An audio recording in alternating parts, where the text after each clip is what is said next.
Hi guys, magandang tanghali. Kami ay kumain na pala. Dahil lang niluto ng aking anak, kami niya ngayon ay adobong pinatuyuan. So the best yun, masarap. So pakita ko sa inyo kung ano yun. Yan. Tadeng, wala na, ubos na. Wala niya, may laman pa. Ito yung kanin. Tadeng, simot na rin. Tao bang kanin?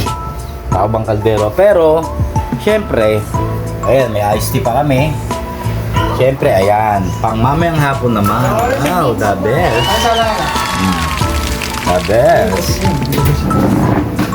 The best. Ang sarap niyan, guys. O, diba?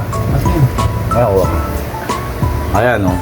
Nakadalawang balik yan. Wow! Dalawang balik na kanin. Nilamutakan yung... Meron na. Hindi ako nakabiyahe. Nung habol ako. Lobat ako eh. Yun lang, guys. So... Maraming salamat sa inyong panonood and always God bless. Bye-bye!